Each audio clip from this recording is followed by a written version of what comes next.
Alléluia. Que Dieu nous bénisse ce matin. Amen. Dieu est un bon Dieu. Ne remettez jamais la fidélité de Dieu en cause. Alléluia. Parce que Dieu prend soin de nous. Merci les chantres. Alléluia. Nous sommes contents de les avoir. Alléluia. C'est beaucoup de travail, c'est beaucoup de consécration. Amen. Gloire à Dieu.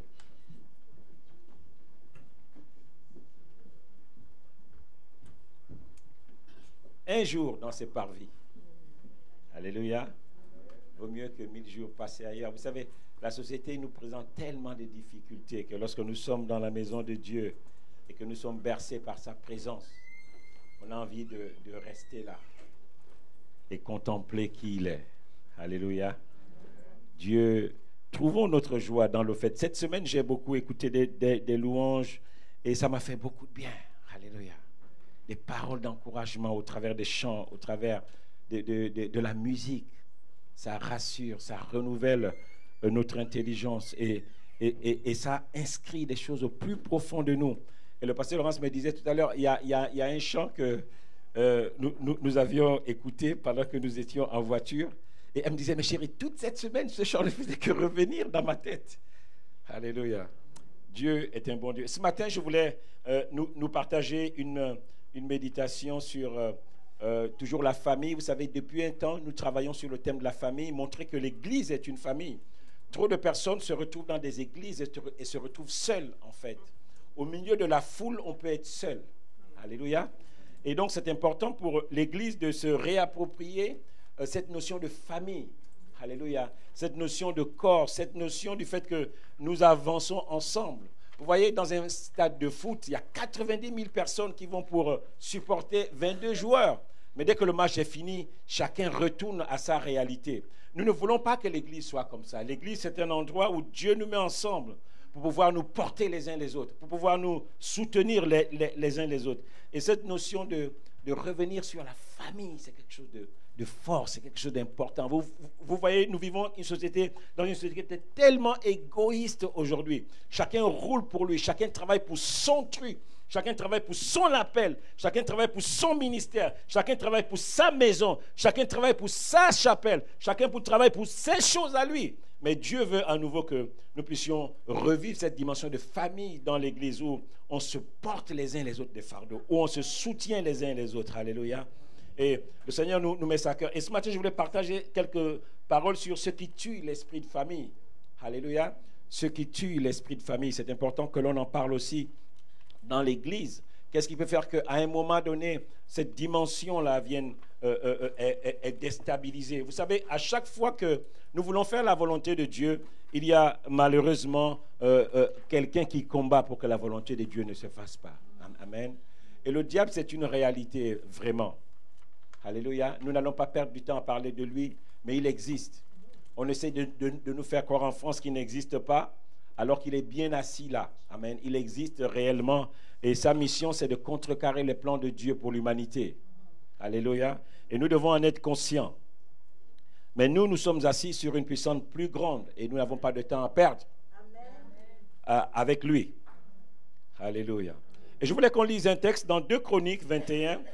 Nous allons lire les 4 premiers versets de 2 Chroniques 21. C'est un texte extraordinaire. Vous savez, nous sommes souvent émerveillés devant la parole de Dieu parce qu'elle a la capacité de nous parler des années encore. On relit les mêmes choses et ça continue de nous parler. Vous ne vous demandez pas pourquoi la même Bible est utilisée depuis plus de 2000 ans et aujourd'hui, Dieu continue de nous parler au travers de la même Bible, au travers des mêmes textes. Et on se dit, mais comment Dieu fait? Alléluia. La révélation de la parole de Dieu nous éclaire et elle nous donne de l'intelligence. Alléluia. Soyons fortifiés par ces paroles. Ce texte, c'est un texte à la fois extraordinaire, mais c'est un texte qui est triste. Je lis la parole de Dieu. Josaphat se coucha avec ses pères et il fut enterré avec ses pères dans la ville de David. Et Joram, son fils, régna à sa place. Joram avait des frères, fils de Josaphat, Azaria, Jéhiel, Zacharie, Azaria, Michaël et Shephatatia, tous fils de Joseph, roi d'Israël, de Josaphat. Leur père leur avait donné des présents considérables en or, en argent et en objets précieux, avec des villes fortes en Juda. Mais il laissa le royaume à Joram, parce qu'il était le premier-né. Lorsque Joram eut pris possession du royaume de son père et qu'il se fut fortifié, il fit mourir par l'épée tous ses frères et quelques-uns aussi des chefs d'Israël. Voyez-vous, c'est une situation qui est dramatique, parce qu'en général, lorsque un père meurt et qu'il laisse autant de facilité à ses enfants, on essaye de créer des structures, on essaie de créer des associations pour pouvoir faire croître ce que notre Père nous a laissé, pour pouvoir nous appuyer sur ce bon départ-là. Beaucoup de personnes sont mal parties dans la vie parce qu'ils n'ont rien reçu de leurs parents. Mais là, nous voyons cette famille où Dieu permet que le Père laisse des biens considérables à ses enfants. La chose était partie pour que chacun puisse s'épanouir dans cet environnement. Et c'est souvent ce qui se passe dans l'Église. La Bible déclare que nous avons tout reçu en Christ. Donc nous partons en fait sur une base où chacun peut trouver son compte, chacun peut trouver son épanouissement. Et c'était la configuration de cette famille. La Bible ne nous révèle pas exactement les clauses ou s'il y avait eu un partage. Mais nous savons que leur père leur avait laissé des biens et on ne savait pas qu'est-ce qui appartenait à tel, mais c'était un héritage familial. C'est extraordinaire de commencer la vie avec quelque chose qui nous permet de ne pas avoir les mêmes difficultés que tout le monde. Et c'était le cas de cette famille. Tout était parti pour avoir une famille merveilleuse, une famille où les relations sont agréables. Parce que voyez-vous, lorsque l'argent manque, ça amène bien des soucis. Le manque d'argent, le manque de richesse peut faire que les gens font tout et n'importe quoi. Mais voici une famille qui était bien partie dans la vie, une famille qui était un modèle, une famille qui était une lumière, une famille que beaucoup de gens regardaient en haute estime. Waouh! Un père qui s'en va et qui parle et qui laisse des choses à ses enfants. Et c'est souvent le cas. Mais nous constatons malheureusement que quelque temps après, la Bible ne nous explique pas certainement dans les détails, mais nous savons que Joram, après la mort de son père, la Bible déclare qu'il s'est fortifié. Et certainement, dans le fait qu'il se fortifiait, il avait certainement un programme. Il avait un agenda caché. La Bible nous déclare que lorsqu'il fut assez fort, alléluia, il a fait tuer tous ses frères. Quelle situation dramatique. Joram, qu'est-ce qui s'est passé pour que tu en arrives là? Vous savez, lorsqu'on ne comprend pas les choix de Dieu, on peut nous-mêmes essayer de faire des choses pour nous maintenir au pouvoir. On peut essayer de faire des choses pour attirer toute l'attention sur nous. Et je voulais nous parler quelque temps de l'insécurité inavouée. L'insécurité inavouée dans la vie de Joram. Il y avait comme une insécurité en lui, comme quelque chose où il disait en son cœur que c'est trop beau pour être vrai. Vous savez, à chaque fois que Dieu nous donne quelque chose qui nous dépasse, la première réaction que nous avons en tant qu'hommes, c'est de se dire c'est trop beau pour être vrai. Je ne mérite pas ça. Lorsqu'on regarde notre passé, lorsqu'on essaie de regarder ceux qui ont grandi avec nous, on a toujours ce sentiment où on veut mériter les choses. On veut avoir le sentiment qu'il faut que je sois convaincu que je suis vraiment à cette place. Et Joram, dans ce contexte familial, voyez-vous, les richesses ne l'ont pas sécurisé. Et beaucoup parmi nous, nous pensons que parce que j'aurai un nouveau travail, j'aurai un salaire plus grand, j'aurai une meilleure voiture, je vais enfin acheter ma maison, je vais enfin avoir un enfant, je vais être sécurisé. Voici une situation où l'argent et tous les biens n'ont pas sécurisé Joram. Et c'est dramatique. Et il avait donc cette insécurité qui était en lui, qui était inavouée. Et il allait chaque jour à la recherche de nouvelles choses. Et c'est ce qui se passe aujourd'hui. Des gens, ils sont riches, ils commencent par épouser une femme. Après, vous apprenez que non, il a maintenant épousé un homme. Après, vous apprenez que non, il n'a pu épouser un homme. Lui-même est devenu une femme. Après, mais c'est un monde de fous.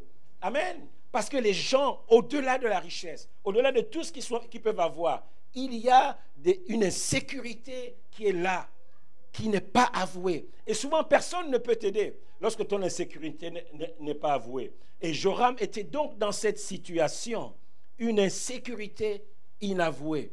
Voyez-vous, les richesses, les biens de ce monde tous des choses derrière lesquelles nous courons après ne suffisent pas quelquefois pour nous donner la paix, pour nous donner la joie. Seul Jésus peut nous donner la paix véritable, peut nous donner la joie véritable. Alléluia. Et Joram est dans cette insécurité inavouée. La Bible nous parle de 2 autres personnes qui étaient aussi comme ça dans le Nouveau Testament, qui étaient dans une forme d'insécurité inavouée. Nous le lisons dans Marc 10, à partir du verset 37. Les fameux fils des Zébédée. Alléluia. Ils font quelque chose qui est extraordinaire, qui est bizarre. Ils disent au Seigneur, dans ce passage, ce verset 37 de Marc 10, « Accorde-nous, lui dirent-ils, d'être assis l'un à ta droite et l'autre à ta gauche, quand tu seras dans ta gloire. » Voici deux enfants, ils sont 12. Et ils veulent sécuriser leur avenir.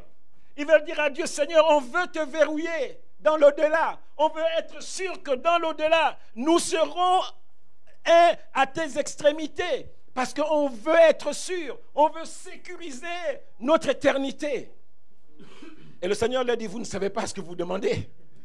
Vous ne savez pas ce que vous demandez. Vous demandez des choses insensées. Le Seigneur voulait dire, non, il n'est pas possible de sécuriser son avenir en dehors de moi. Je suis la sécurité. Celui qui m'a vu a vu le Père. Vous n'avez pas besoin d'une autre sécurité. Vous n'avez pas besoin d'autre garantie que le Jésus que vous voyez. Et Joram s'est retrouvé dans une situation compliquée. Et vous savez, cette attitude vient aussi du fait qu'on veut toujours s'assurer une part dans une richesse qui est commune, dans un héritage commun. On veut toujours s'assurer une part. On veut toujours avoir quelque chose. Et c'est le défaut que nous avons dans l'Église. On veut que ton rôle soit bien carré, que tu fais ça, ça, ça, et en dehors de ça, tu ne peux rien faire. Et on voit des gens comme ça, il veut qu'on lui dise, pasteur, dis-moi, quel est mon rôle? Et dès que vous lui donnez son rôle, il devient un tueur. Parce que si quelqu'un vient empiéter dans son domaine, il devient un tueur. Et Joram avait ce besoin-là en lui. Il avait besoin de sentir qu'au-delà de la richesse commune, il avait besoin de sécuriser ce qui était à lui. Il avait besoin de savoir que, ok, la Rolls-Royce que papa a laissée, il n'y a que moi seul qui peux la rouler. La chambre où papa dormait, le lit qu'il a laissé, il est mon lit à moi. Il ne voulait pas être dans une configuration où c'est pour tout le monde. C'est la maison de Dieu. Nous devons en prendre soin. Il prenait soin que de son coin, de son petit bureau, de son espace à lui. Et ce sentiment-là, on le voit souvent dans l'Église. Lorsque quelqu'un a une responsabilité, il ne veut pas aider l'autre dans le domaine où il n'a pas de responsabilité. Et ça tue l'esprit de famille. Parce que si nous sommes une famille, on doit pouvoir nous porter les uns les autres. Et dans cette insécurité de Joram, elle est beaucoup plus fortifiée parce que Joram, c'est le type de personne qui veut avoir ses choses à lui, qui veut avoir son environnement à lui. Et il ne veut pas partager son environnement. Il ne veut pas être dans une configuration où c'est pour tout le monde. Il veut être seul dans son rôle.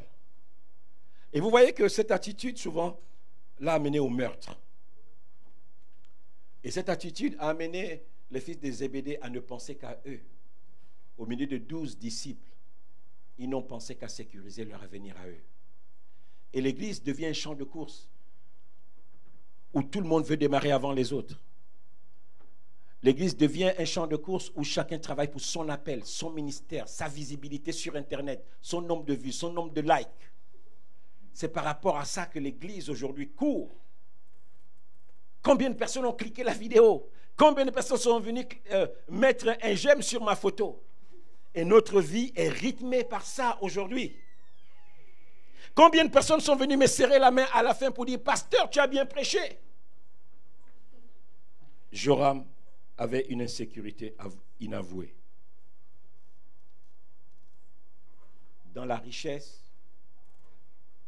dans l'abondance, on peut être dans l'insécurité. Et nous devons accepter de faire ce travail. Combien d'enfants de riches se suicident? Quelquefois pour des choses bizarres, en fait.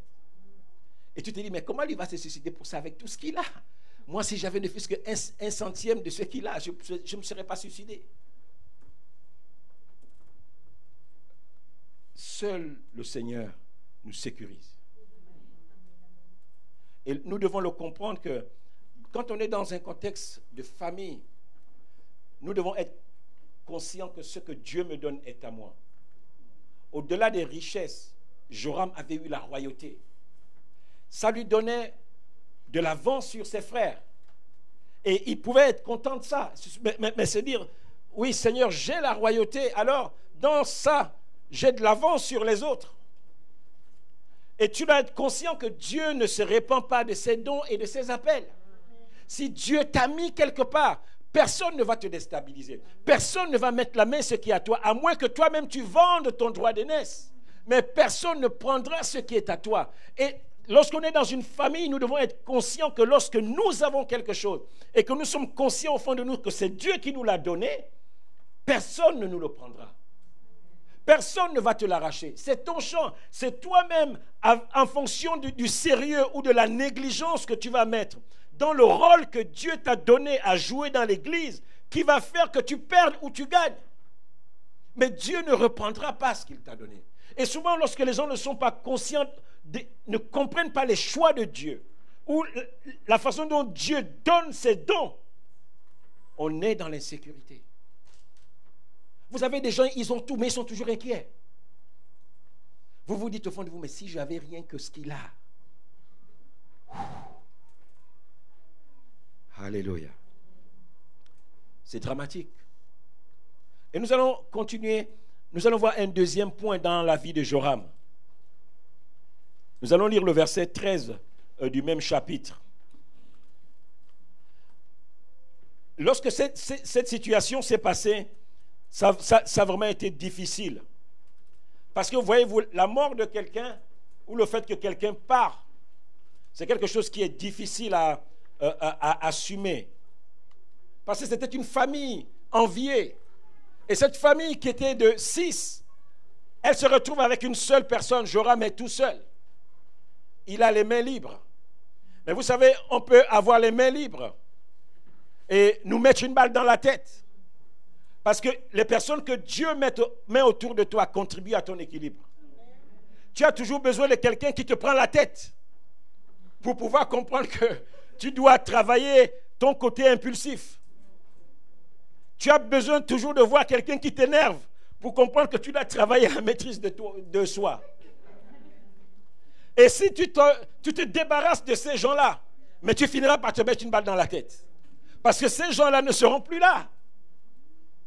Et tu n'auras plus personne sur qui dire que si je n'ai pas fait, c'est à cause de tel. Et nous allons voir une deuxième chose dans la vie de Joram. Et là, Dieu parle à Joram après ce qui s'est passé. Et il va lui dire ceci au verset 13. Je vais lire la dernière partie du verset, les dernières phrases du verset. La Bible déclare que Dieu dit, tu as fait mourir tes frères qui étaient meilleurs que toi. Dieu lui dit que tes frères étaient meilleurs que toi. Et tu les as fait mourir. Je savais, en te donnant la responsabilité, en te donnant l'autorité de roi, moi, Dieu, qui t'ai positionné là, parce que de par le droit d'aînesse, c'était toi l'héritier, j'aurais pu changer les choses, parce que dans la réalité, lorsque je regardais au fond, tes frères étaient meilleurs que toi. Et tu les as fait mourir. Moi, j'aurais pu prendre un parmi eux et te mettre à la place. Tu as besoin de comprendre les choix de Dieu. Dieu ne choisit pas des gens. Dieu ne met pas des gens à une position parce qu'ils sont meilleurs que toi. Dieu choisit simplement. Joram pouvait comprendre que Dieu m'a simplement choisi. Une deuxième chose, le complexe. Des complexes inavoués.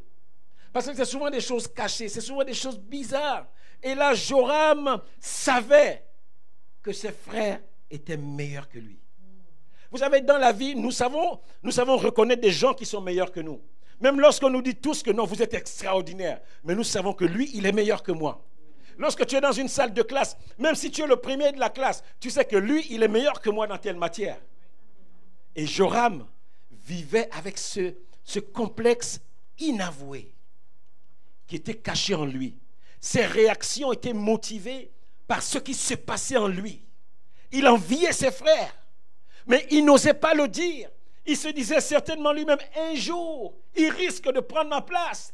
Je connais Dieu.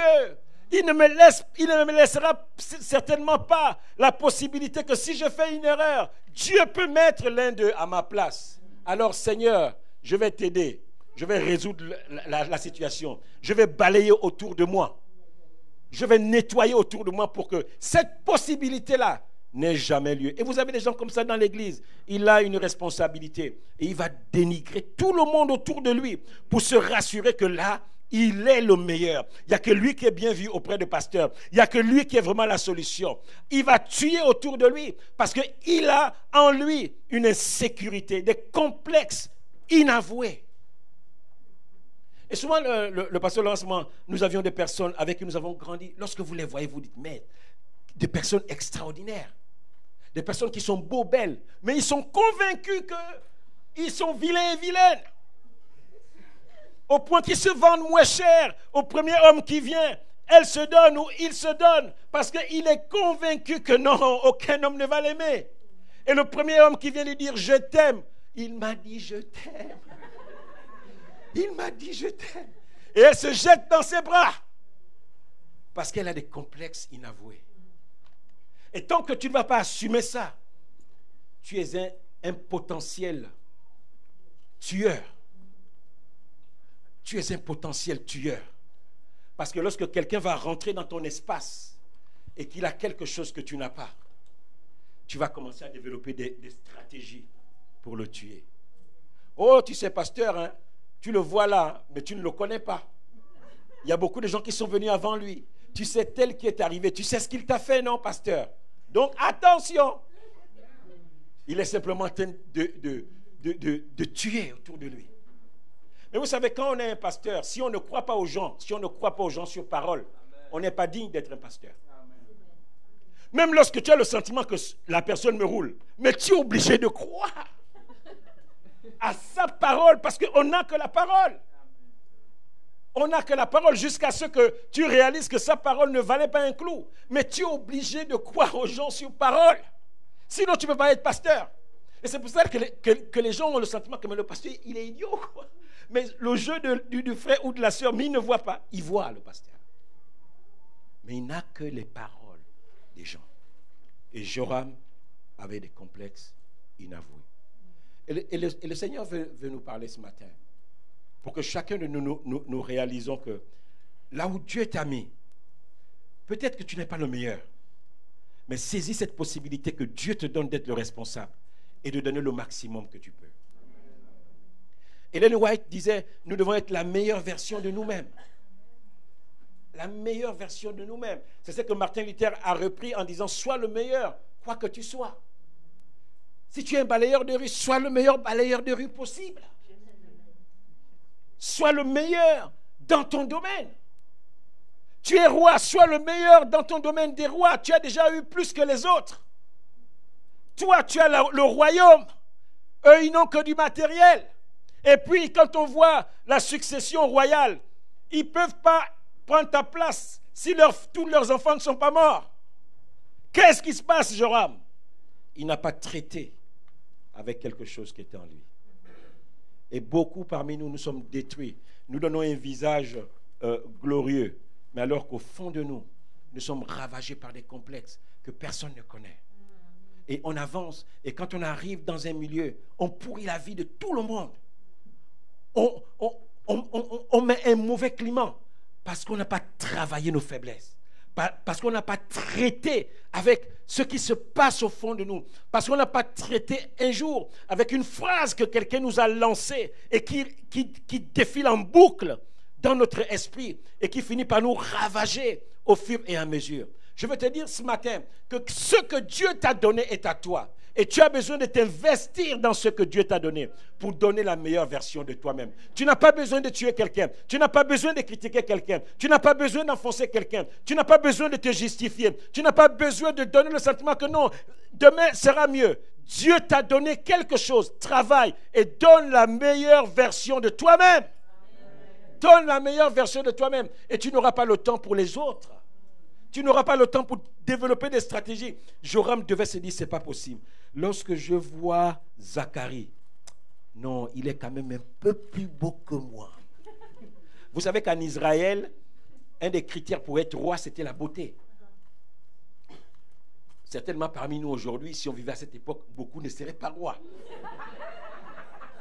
Je ferme la parenthèse. Non, c'était pour vous faire rire. C'était pour vous faire rire.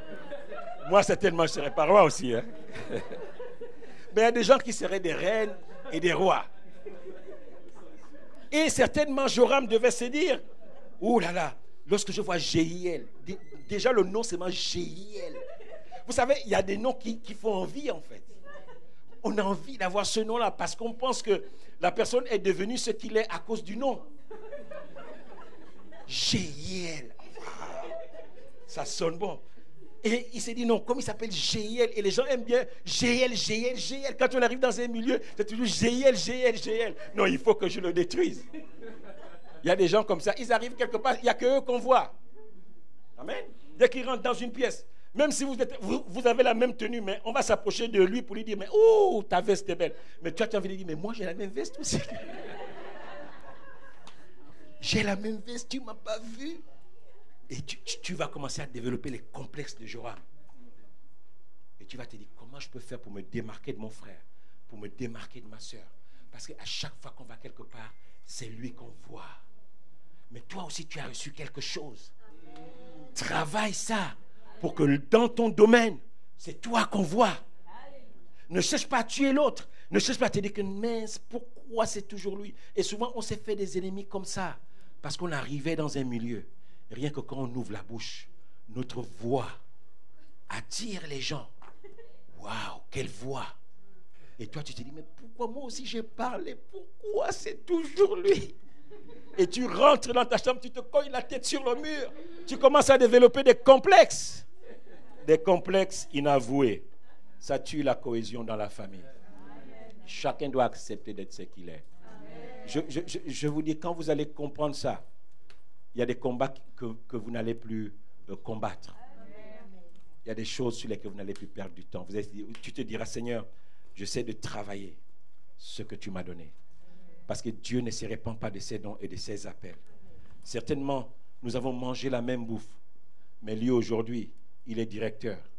Moi, je suis peut-être un simple technicien. Mais je vais être le meilleur dans mon domaine. Pour que quand on se retrouve, lui donne la meilleure version de lui. Et moi, je donne la meilleure version de moi-même. Et nous devons comprendre cela dans la famille. Nous sommes une famille.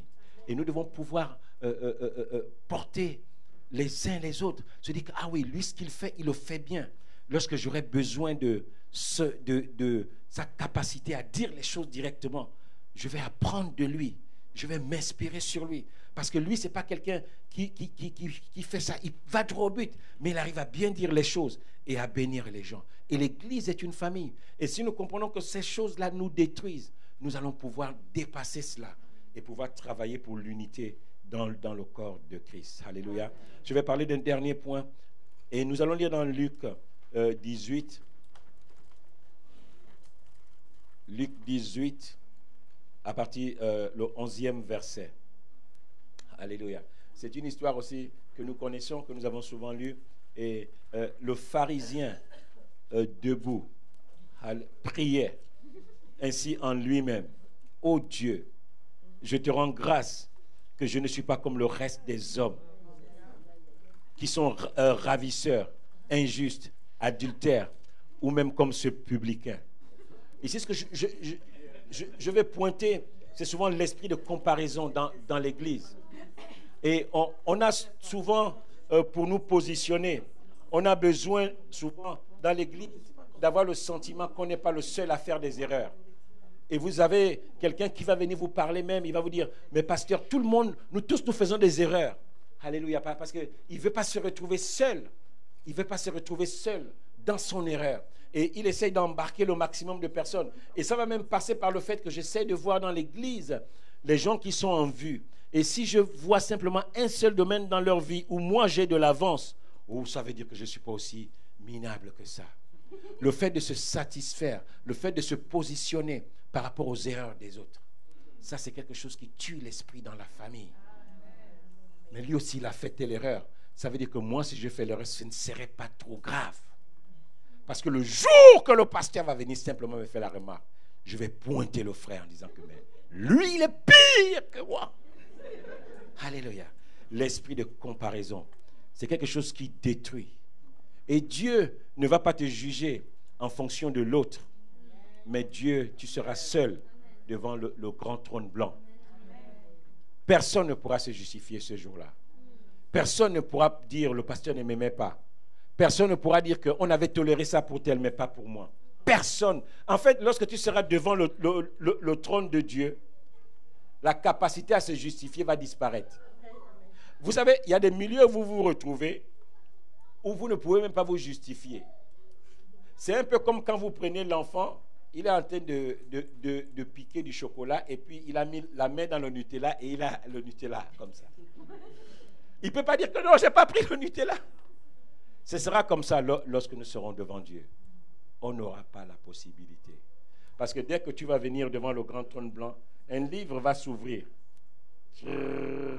avec tous nos péchés cachés. Donc tu vas vouloir dire, Seigneur, ça en fait, c'était tel qu'il... Non. Ta voix va se fermer. Aucun son ne sortira. Parce qu'on ne se justifie pas devant lui. Et l'esprit de comparaison, c'est quelque chose qui tue dans la famille. Je veux avoir le sentiment d'être le meilleur. Et si j'ai ce sentiment d'être le meilleur, ça me donne le droit de taper sur tout le monde. Les pharisiens avaient un esprit où ils tapaient sur tout le monde. Ils ont tapé sur Jésus. Ils ont tapé sur tout le monde parce qu'ils avaient le sentiment d'être supérieurs. Et quelquefois, même la compassion et l'amour de Dieu, nous ne la manifestons plus. Parce que nous sommes... Vous savez, il y a des choses qui me font rire. Je me souviens, lorsque nous sommes arrivés, Laurence et moi, nous étions ouverts et nous essayons de fréquenter des pasteurs. Et nous avions organisé un concert avec un groupe très connu à l'époque qui s'appelait EXO, que nous avions connu des années auparavant. C'était presque la famille et tout. Et donc, nous sommes arrivés et nous avions un concert avec eux. Et le pasteur Laurence est allé rencontrer des pasteurs qui avaient... le groupe EXO nous avait dit, OK, nous, on a telle personne avec qui on travaille déjà sur Paris. Si vous organisez un concert, je pense que vous pouvez aller les voir et vous pouvez bénéficier de leur logistique. Oh là là, si vous savez. J'ai même pas envie de répéter ce qu'ils ont dit. Parce que ça ne bénit pas. Les gens pensent souvent que parce qu'on est les meilleurs, on peut porter des jugements sur tout ce qui bouge. On peut détruire, on peut donner des paroles méchantes parce qu'on a le sentiment que je suis le meilleur. Je peux tuer sans même me soucier des conséquences de la phrase que je vais sortir. Parce que tout le monde est hypocrite. Il n'y a que moi qui suis le seul juste. Et j'aime bien le pasteur Laurence qui dit souvent que si tu es le seul juste finalement sur terre, dès que tu arrives quelque part, tout le monde va fuir en fait. Parce qu'ils ont le sentiment d'être tellement dans le péché. On a comme le sentiment souvent qu'on est le meilleur. Donc je ne reçois rien de personne. Je ne veux rien entendre de personne. Parce qu'en fait, dans ce sentiment d'être au-dessus, ça commence d'abord par un esprit de comparaison. On va comparer ma vie à celle des autres. Et si j'ai quelques sujets de gloire par rapport aux autres, alors je vais me positionner sur mon piédestal. Et là, ça me donnera le droit. Donc, quelqu'un fait quelque chose de mal, allez, un coup de marteau sur la tête. Et ça détruit des vies. Ça détruit des personnes. Et dans la famille, je suis ce que je suis. Je ne suis pas meilleur. Je ne suis pas en joie par rapport au malheur de l'autre. Mais je suis en joie parce que celui qui me fortifie, celui qui est la joie vit en moi. Et c'est ça qui me donne la joie. Je ne suis pas en joie parce que mon ennemi a enfin perdu la voiture avec laquelle il me narguait. Je suis content enfin que cette voiture se soit cassée. Sa maison s'est brûlée. On va enfin voir où il va aller. Ouh! Tout ça se voit dans le corps de Christ aujourd'hui. On se réjouit parce qu'on veut se positionner. Seigneur, regarde, je ne suis pas comme le reste des hommes. Ce sont des ravisseurs, des pécheurs, des infidèles. Je crois que même quand il disait injure, il appuyait sur certains mots. Adultère. Non, tu dois être la meilleure version de toi-même. Et tes choix n'engagent que toi. Tu n'es pas meilleur dans l'église parce que l'église n'est remplie que des médiocres. Parce que chacun de nous, en fait, nous avons un chemin à suivre avec Dieu. Et lorsque tu n'es pas en joie, c'est par rapport à tes propres objectifs. Tu sais qu'en 2017, en 2018, Dieu ne t'attendait plus au niveau des plaintes. C'est toi qui devais exhorter les gens. Mais quand tu rentres au fond de toi, tu réalises que tu as pris du retard par rapport à l'agenda de Dieu dans ta vie. Et tu dois te réjouir ou pleurer en fonction de l'agenda de Dieu dans ta vie. Tu ne dois pas te réjouir ou pleurer en fonction de l'agenda de Dieu dans la vie des autres. Il y a des gens qui sont tristes parce que leur meilleur ami avec qui ils marchaient s'est marié. Et il devient amer vis-à-vis du mariage. Parce que son meilleur pote est marié depuis 3 ans et a même déjà un enfant, a une situation stable. Et vous le voyez malheureux là. En fait, il est malheureux parce qu'il compare sa vie à celle de son frère. Frère, ça va? Des fois, il ne te répond pas. Vous savez, mais là, les pasteurs, on est formés. Hein. Si dit quelqu'un bonjour, il ne te répond pas, tu comprends que ce n'est pas bon. Tu rentres dans ton bureau. Parce que si tu insistes, on va te sortir une épée. Et puis on va te faire une cicatrice sur le visage. Slack. Ça va saigner. Vous savez, les blessures sont cicatrisantes. La cicatrice est là et ça va te salir ton visage. Alléluia. Tu dois te réjouir ou te plaindre en fonction de l'agenda de Dieu pour toi. Et c'est pour ça que vous voyez aujourd'hui dans le corps de Christ, il y a comme une compétition entre pasteurs, entre églises, entre enfants de Dieu, qui est plus béni que qui. Quand un frère achète une nouvelle voiture, il va s'arranger à venir avec la voiture quand il sait que tout le monde va sortir de l'église. Vous voyez, frère, c'est comment? Amen. Il y a comme une compétition dans l'église. Quelle église est plus bénie que quelle église? Quel pasteur est plus en vue que tel pasteur? Mais tu te réjouis ou tu te plains en fonction de l'agenda de Dieu pour ta vie. Tout le monde n'aura pas 1 million de vues sur Internet. C'est ce que la télévision vous fait croire avec ces histoires d'émissions où quelqu'un vient chanter, il rentre, il n'est rien et il sort une star parce qu'il est sorti premier d'un concours. Et puis vous vous dites, ah mince, je vais aussi devenir, je ne sais pas, toutes ces émissions qui fabriquent des stars aujourd'hui. Et puis 2 ans après, vous le voyez dans la rue, il est paumé. Parce qu'il a chanté un seul chant qui a créé l'émotion dans la vie des gens et qui ont voté. Ils ont voté pour lui. Et sur la base d'un seul chant. Il y a un chanteur camerounais que j'aimais bien, Ebo Alotin. Ebo Alotin disait que les jeunes aujourd'hui, je ne les comprends pas. Il sort un seul petit CD et il vient faire pipi sur nous, les vieux musiciens. Et Ebo Alotin était très dur vis-à-vis des jeunes musiciens. Parce qu'il avait remarqué que les jeunes musiciens de son époque, dès qu'il sort un petit disque, il fait pipi sur tout le monde, il fait caca sur tout le monde. Et il disait non, nous on est des doyens, on est des vieux. Vous avez quelque chose à prendre de nous. Tu as quelque chose à recevoir de moi. Alléluia. Cet esprit de comparaison. Si tu travailles à être la meilleure version de toi-même, tu ne seras pas dans la comparaison. Parce que chacun de nous, nous avons un agenda. Et c'est l'agenda qui va faire que des fois, tu as le sentiment que Seigneur, je suis nul. Et quand tu vas te plaindre, tu vas aller cogner ta tête sur le mur. Par rapport à toi-même, tu dis, moi aussi, je suis nul. Qu'est-ce qui m'a encore pris? J'avais dit que je ne dirais plus telle chose. Mais qu'est-ce qui m'a pris de dire cela? Qu'est-ce qui m'a pris de m'énerver encore aujourd'hui? Qu'est-ce qui m'a pris de sortir cette parole? J'avais compris que je dois apprendre à écouter. Qu'est-ce qui m'a pris? Et tu rentres chez toi avec un sentiment que tu es nul. Parce que tu as pris du retard dans l'agenda de Dieu. Tu as pris du retard dans l'agenda de Dieu. Et c'est pour ça que des fois, nous devons nous arrêter. Je ne sais pas si ça vous arrive, mais vous avez le sentiment que il y a un environnement autour de vous qui est lourd et vous voulez prendre un peu de temps. Vous voulez être seul. Quelquefois, vous savez, nous allons rentrer, nous allons faire un jeûne, rien que pour être dans le silence. Parce que vous savez que le monde nous parle tellement. La télévision nous parle, les affiches dans le métro nous parlent. Ton voisin qui est assis dans ta rame de métro te parle. Et tu vis dans un monde où tu es tellement sollicité. un fou rentre, il se met à faire du cinéma, il va attirer ton attention. Tellement de choses te parlent que tu as besoin quelquefois du silence de Dieu.